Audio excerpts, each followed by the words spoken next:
Take care of yourself. O novo é sempre o melhor?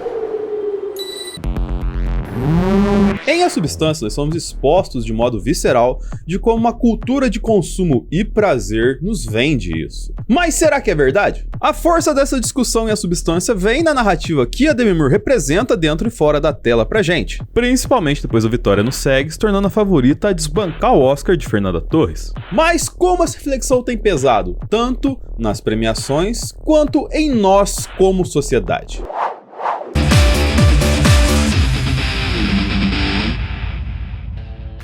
E aí galera, sejam muito bem-vindos a mais este analisador falando efetivamente de A Substância.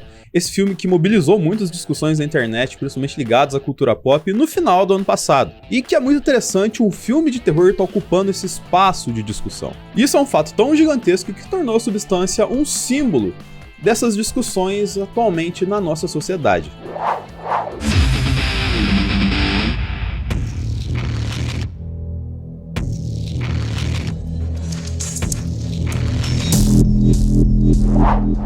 A Coraline Fargo, ou Foga, eu não sei como é que pronuncia exatamente o nome dela, foi a única mulher indicada à melhor direção nessa edição do Oscar. E eu diria que nessa edição do Oscar, se ela não é a melhor diretora, é uma das melhores diretoras do ano. E isso vem muito pelo fato de ela utilizar muito bem o simbolismo na sua narrativa para representar e para contar vários elementos da história. Como, por exemplo, a gema que se divide, que é a célula fundamental da vida que simplesmente consegue se multiplicar para duas vidas. Também com duas coisas amarelas dando destaque, ressaltando muito aos olhos quando a gente vê aquela divisão. E ressaltou também pelo fato de ser amarelo, assim como o casaco que a Elizabeth Sparkle usa, que também é um simbolismo que serve para esconder algo, mas que ao mesmo tempo dá destaque, porque tá mostrando que a cor está escondendo alguma coisa. E essa metalinguagem ainda tem uma segunda camada quando você olha para Elizabeth Sparkle no dia a dia, ou nas cenas mais famosas dela, e ela tá usando um maiô azul, que é uma cor que demonstra segurança e sobriedade, mostrando que o que ela mostra é uma antítese da realidade amarela dela. E também é uma antítese ao maiô rosa da Sue, que demonstra inocência, romance e feminilidade, que compõe o que ela ainda enxerga ser, ou que ela ainda enxerga ter. Aquela cor verde arregalada da Substância demonstra artificialidade, tentando se passar por naturalidade, ao passo que simboliza uma busca por renovação, que meio que é colocada de lado quando a gente tem aquela cor leitosa do combustível, do alimento, que já dá um tom de anormalidade e também de nojo na gente. Mas, ao mesmo tempo, traz um tom de dependência, de você precisar do alimento para seguir em frente. E que é um alimento que vem tanto da parte Elizabeth quanto da parte da Sue. E aí tem a outra figura de linguagem genial, que são os dois globos oculares, pois eles representam duas visões de mundo literalmente se dividindo. E isso evolui quando a Elizabeth joga seu globinho lá, que trinca bem no olho do quadro da Elizabeth, que denota o surgimento de uma nova visão que vai gerar um conflito, como se fosse uma visão agredindo a outra. É reforçado também naquela guerrinha de uma arrumar a casa e a outra atrapalhar a casa, que é, vamos dizer, o contra-ataque deste tipo de ataque, ó, a visão que ela tinha de perfeito. Mas também tem uma síntese muito interessante que a gente vai abordar melhor daqui a pouco, pois ela retrata o conflito interno de modo externalizado. Conflito interno que, sinceramente, qualquer pessoa, se visse o conflito interno da outra pessoa, olharia com talvez certo tom de repulsa, de nojo, e que é como o homem, a figura do homem retratada nessa história, principalmente ali no personagem do Dennis Quaid, que é um homem totalmente nojento, que usa o seu poder para se satisfazer e ao mesmo tempo oprimir. Que nós vamos falar melhor daqui a pouquinho também, mas na minha visão, eu acho que é muito como a mulher enxerga o homem opressor e que obriga ela a fazer as coisas. Eu sei, eu não tenho lugar de fala nesse ponto, mas gostaria. Garotas, comentem aqui embaixo se é essa visão que passa quando um homem quer ditar várias coisas, quando a sociedade quer ditar várias coisas a você que você não quer fazer ou que você não precisa fazer, se você tem essa visão asquerosa de nojo. Mas além desses simbolismos, e mais alguns outros que nós vamos entrar daqui a pouquinho também, o que eu mais destaco é a estrela de Elizabeth Sparkle na Calçada da Fama. Porque ela tá sempre lá, tá sempre num ponto de destaque, como se fosse nato da Elizabeth brilhar, como se ela tivesse aqui a todo tempo, estar constantemente brilhando para as pessoas. E ao tentar materializar todo esse sentimento que foi imposto a ela, que acontece as questões que fazem a gente refletir bastante, de a gente materializar um sentimento para as outras pessoas, que muitas das vezes significa a ruína ou a queda da gente. She moved out. I'm the new tenant. Sue. E eu digo que isso é bizarro porque geralmente quem tá de fora não tem a visão nossa, que tá aqui dentro dos nossos sentimentos. Às vezes as coisas pra gente é natural, porque a gente tá acostumado com aquele sentimento, mas quando a gente externaliza aquilo, acaba sendo monstruoso e assusta as pessoas assim, mas não quer dizer que você é o monstro, mas que as pessoas não compreendem quem você é, e aí te enxergam como um monstro. Isso por mais que tenha conversa, por mais que tenha compreensão, empatia e autoridade sobre as relações entre as pessoas, acaba acontecendo. E trazendo para a substância, na antítese da Elizabeth e da Sue, a gente tem a Elizabeth que ela externamente demonstra ser tranquila, mas que internamente ela tá muito preocupada com o presente e principalmente com o futuro dela, que é a antítese totalmente da Sue, que é uma mulher, ou como dizem os homens, uma garota, mais agitada no seu dia a dia, mas que não se preocupa muito com o presente e com o futuro dela. Ela acha que é imortal, ela acha que é imponente, ela acha que nada vai atingir ela de verdade. E aí gera o cenário de que uma odeia a outra. Só que olha só, as duas são uma só. E aí que vem um ponto muito interessante, presta atenção que isso é o ouro pra gente trazer aqui pra essa discussão. Porque se ela tivesse a oportunidade de se humilhar para conseguir o que ela quer de verdade, ela não pensaria duas vezes em fazer isso. Claramente demonstrando que ela não dá valor à pessoa que ela é. O anseio de querer ser alguém que a gente não é, acaba tornando a gente um monstro de verdade. Mas um monstro no sentido contrário, um monstro para nós mesmos. Porque mesmo que todo o entorno diga que não, você mudou, você tá certa, a gente é um monstro para nós mesmos porque nós não estamos respeitando a regra fundamental das coisas na vida. Independente se é eu, se é você, se é a Demi Moore fazendo filme, que é a regra do tempo.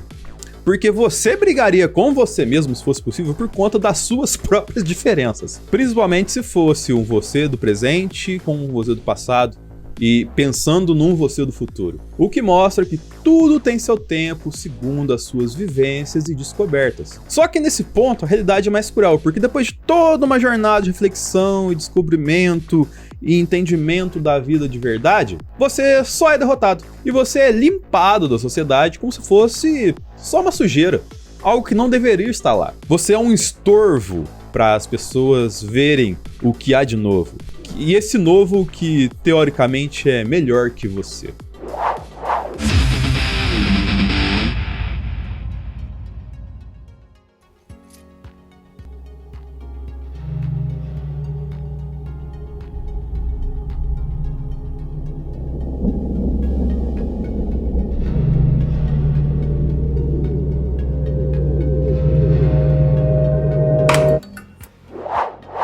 O etarismo é a principal narrativa abordada no filme. É a narrativa da Demi Moore dentro e fora da tela. E é a narrativa que torna ela a favorita ao Oscar. Mas a gente vai falar disso daqui a pouquinho, na verdade. Pois diz que depois de uma certa idade e seguindo a um certo parâmetro, você já não presta mais. E antes de mergulhar de cabeça nessa discussão de etarismo, só tem um porém que eu coloco aqui, que é a questão da sensatez. Porque em vários momentos, o idoso também não se ajuda nesse ponto. Que ele fala, eu tô muito velho pra isso, e não se abre pra novas abordagens e novas reflexões pra seguir em frente, ou pra se fazer compreendido pelas pessoas. Ele quer ser compreendido sem explicar nada pra ninguém. Só que feito esse ponto, eu já faço o contraponto, porque isso geralmente acontece com quem é mais velho, por conta dessa pessoa não estar no lugar de destaque que ela merecia, ou no lugar forjado pra ela viver essa fase da vida. E eu digo no sentido de dar relevância, de valorizar uma jornada para essa pessoa. para colocar ela nesse lugar de destaque, para ela ter talvez seu descanso, ou talvez a sua vida continuar, mas de uma forma que seja mais harmoniosa como um todo. Não se pensa num legado, no plano das pessoas que construíram um legado em todas as camadas da sociedade, basicamente. E eu digo isso porque hoje a gente vive uma sociedade de consumo que vai só descartando as pessoas se elas não seguem certos parâmetros que, em boa parte das vezes, acabam sendo totalmente aleatórios. E isso é muito cruel pra gente assimilar. A afirmativa do novo é sempre melhor não se sustenta de verdade, pois leva a sociedade em suas mais diversas escalas a cometer erros por falta de experiência ou de inteligência, efetivamente. Que são coisas que aquela pessoa que não presta mais, aquela pessoa que foi descartada, poderia resolver facilmente. A sociedade leva a pessoa a pensar que ela não é boa, que ela tem que ter vergonha dessa velhice, vergonha dessa experiência, e que não pode se encaixar no presente por estar fora dos padrões. E geralmente quem estabelece esses padrões absurdos de realidade na nossa sociedade são geralmente homens brancos que só querem ser saciados por esses desejos, por esses parâmetros que eles inventam, vendendo que isso é o melhor que há na nossa sociedade, mas que você visualiza facilmente muitos pontos contraditórios. O homem estabelece o padrão de beleza feminino, e isso é totalmente asqueroso, porque esse homem geralmente não é preparado, ele não pensa em questões fisiológicas ou psicológicas para definir esses parâmetros aí.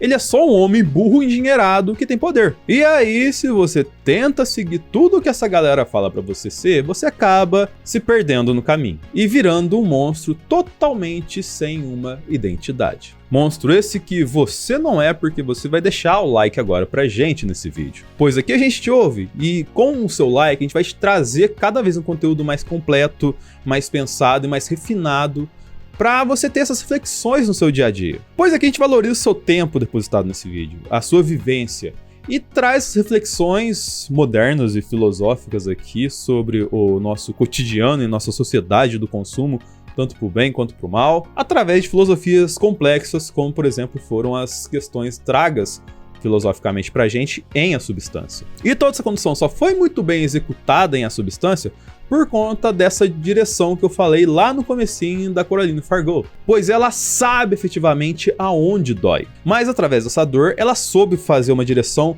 que trouxe um aspecto visceral, que atingiu, que machucou, que cutucou na ferida. E uma prova disso é a escolha pela Demi Moore, que já foi a atriz mais bem paga de Hollywood, mas que quando ela começou a se aproximar da casa dos 50 e entrar nos 50 e 60 da sua idade, ela foi simplesmente escanteada das grandes produções, dos grandes filmes. Porém, o fato da Demi Moore ter 62 anos e ser um símbolo dentro do contexto desse filme só demonstra que ela é uma exceção ao invés da regra. Porque realmente a Demi Moore ela não aparenta ter a aparência de uma mulher de 62 anos atualmente. E isso, ao mesmo tempo que é um mérito da Demi Moore, acaba sendo um demérito para a narrativa tanto de Substância quanto da Demi Moore. I hope you don't mind that I asked for your number to send that message today. Honor. I just realized I hadn't sent you a message from before. Anyway. A Demi Moore tem uma atuação intensa, visceral, assim, e que tem um tom muito equilibrado segundo o que o filme demanda ela de propor na tela pra gente. Ao mesmo tempo que ela é super overreacting, Al Pacino da vida, ela é sutil e consegue trazer sentimentos através de microexpressões do rosto, principalmente para demonstrar dor nas suas mais variadas gravidades dentro da história. E assinalando tudo isso, além da dor, ela consegue trazer uma atuação tão convincente que você abraça toda a ficção bizarra que é a proposta de A Substância. E o contraste dela vem até com a atuação da Margaret Qualley, que também é uma excelente atriz e que conseguiu também expressar uma versão da Elizabeth como Sue, mais jovem, menos expressiva, mais dengosa, né? Aquele negócio dela morder assim a boca, esquisito dela. Só que trazendo pro ponto que você quer ouvir, que eu sei que você tá aqui pra isso, por que que isso depõe contra a Demi Moore em A Substância? Porque, diferente da Fernanda Torres, a Demi Moore teve todo um personagem montado e forjado pra ela atuar. Ela não teve referência, ela era a referência do personagem. E eu defendo que a Fernanda Torres foi melhor que ela por conta de que ela não teve aumentos de explosão na atuação como a Demi Moore teve vários em A Substância. Ela teve que segurar várias vezes a tensão e equilibrar muito bem o tom na sua atuação em Ainda Estou Aqui. E mesmo sem ter os momentos Al Pacino para Fernanda Torres em Ainda Estou Aqui, ela conseguiu fazer uma execução e condução de proposta de Eunice Paiva impecável. E olhando o prognóstico, o fato das premiações não estarem se priorizando tanto a Demi Moore quanto a gente imaginava, a gente ter uma Mick Madison correndo por fora, como foi no BAFTA, é um ponto muito relevante para essa discussão toda. Pois mostra que esse barulho que a gente está fazendo aqui, eu acho que está sendo ouvido lá fora também sobre a Fernanda Torres. Isso é um ponto muito relevante para a premiação que acabou agora no último dia 18. E a gente tá falando aqui e já tem o resultado, mas a gente não sabe o resultado porque a gente tá entre o fim da votação e a premiação do Oscar. Mas enfim, Ainda Estou Aqui tem muitas chances por conta de indicar um futuro até certo ponto ruim para quem assiste e seguir aquilo lá, mas também as nuances de Anora são interessantes porque por mais sedutora que você seja, se você não tiver poder, você não vai a lugar nenhum. Então isso, espero que tenham gostado do vídeo, curta, compartilhe, favorite, sinalize, se inscreva e até o próximo analisador.